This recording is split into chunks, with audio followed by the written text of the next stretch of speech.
Okay, week 2. The biggest surprise so far is it's cold, and it's been crazy. I'm expecting to be sailing in warm weather, but that'll come. We left St. Augustine on Sunday morning and headed to St. Mary's Inlet. From St. Augustine to St. Mary's, it was nice for a good part of it. We wanted to get in before dark, so at the end we did have to actually motor in to make up a little bit of time. But actually it was a beautiful sail. Except for it was cold. Yeah. Well, Dawn was under a blanket the entire time, but I thought it was very nice. We dinghied into our cute little town, St. Mary's, which we had been to before, and met a local who just wanted to chat and see where people were from. I think he hangs out by the dock. When you come in, you're fresh meat.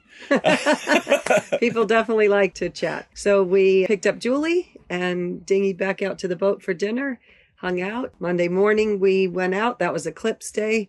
We hoped to be out on the water thinking if we could see anything that would be fun. And on our way out of the inlet, we got stopped by the Coast Guard, who came up by the side of the boat to inform us that some submarine was being moved out of the channel. So we had to stay where we were. They politely told us, and when someone has a machine gun on the front of the boat, you listen. Yeah, we're like, okay. Just idled for a half an hour and watched the sub move, which was pretty interesting. Then we're able to head out and do some sailing during the day. The eclipse was not to say completely a non-event for us. A non-event. It definitely looked like a cloudy, stormy day in Florida, although there was no storm. It definitely got darker. It got a little darker. The wind was very light. Julie enjoyed it, but it was constantly dropping down to 5 knots, or maybe I think we got 8 knots at one point. Very calm sail in the sun.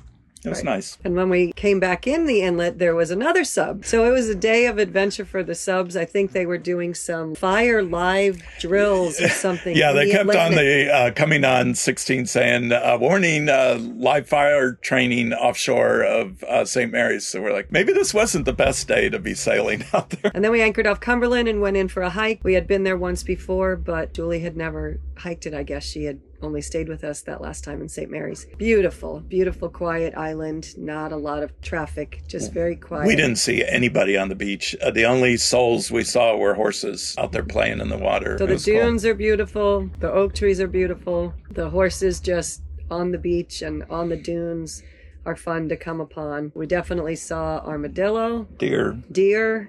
Yeah. Birds. Really great, beautiful hike. So on the dinghy ride back in, while we were hiking around, the dinghy kind of filled with some water. Anybody who's gone with us before, maybe that's happened.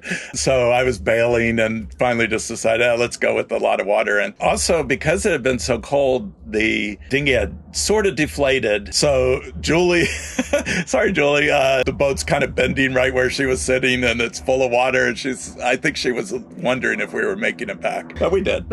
And also Julie, by the way, I fixed the leak and pumped up the dinghy and I think it's good now. It's holding nicely. Yeah, it's doing great now. Yes. We spent Monday night in Cumberland Island. Tuesday morning, we had to motor back through the windy river back to St. Mary's because we had to dinghy Julie and that's where her car was. So we went into town, did a little walking around. It's a cute little town. I was able to buy a book, which was fun. John was looking for his trilogy series, which we'd been looking for a couple of bookstores with no luck yet. And then we went back out to the boat. Unfortunately, the day came where vacation was over. Yeah. And part-time work began. So Tuesday, John logged in for a meeting and started back logging his part-time hours. The wind was blowing crazy after that. 35 knot winds. Probably a good day to work.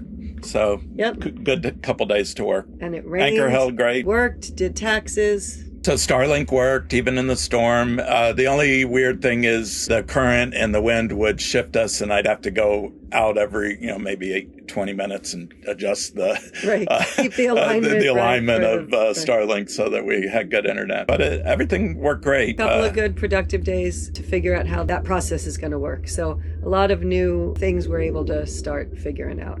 Friday morning, we moved the boat over to Fernandina, which is like the third little town in that inlet, anchored out there in some crazy wind and some chop. There's a mooring field there, and just to the west of the mooring field, there's some anchorage. We anchored right there, and it was nice. Good holding. We weren't sure that we were allowed to at first, but we were outside the mooring field, just outside. If you look down the line, maybe. But it was still just blowing very hard, 25 to 35. And our plan for the day was to go in and explore Fernandina, and we were questioning if we should or not because it was choppy. But we decided we have adventurous spirits, and we said yes.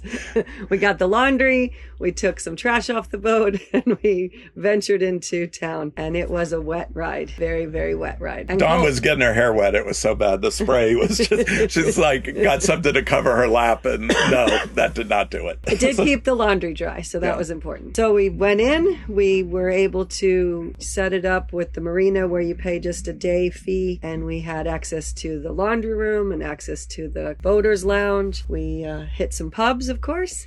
And bought some books. Did some shopping. We found the trilogy that we were on the hunt for. So very successful. Fernandina was the town to have it. We also had a cocktail apparently in the oldest continuously run bar in Florida called the Palace Saloon. Had some pizza for dinner. Got to do that in a new town. That's right. And the dinghy ride back out. The wind had finally died. Much calmer evening ride back out to the boat. Had a good, quiet evening. Saturday morning. Engine on, 8:20. Anchor up at 8:30. 8:30, and we were heading to Brunswick, Georgia, which is the moment that the boat's gone the furthest north it's ever been. We have sailed it for 7 years. We had been to St. Mary's and all of that area before, so this was going to be our first adventure going north to places now we don't know where we will go from here on out because they're all new to us. Brunswick is not very far north of St. Mary's Inlet, so it was only like maybe 25 nautical miles. So we thought, even though the wind's very light, which it was blowing maybe 6, sometimes 10, well, yeah, we'll make it there, no problem. But we were beating into the wind the whole day, which was fine. It was a beautiful sail. It's just still cold, though.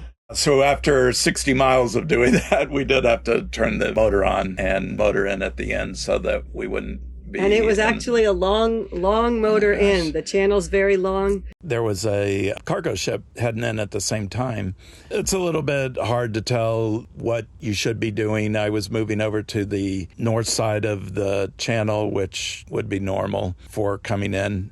He hailed us directly because of our AIS and asked us if we wouldn't mind coming in the south side instead, which worked out fine. What was nice about it is we do have AIS now, which is sort of like air traffic control. We send out our ship's information, the speed and direction we're headed, and we can also get nearby ship information.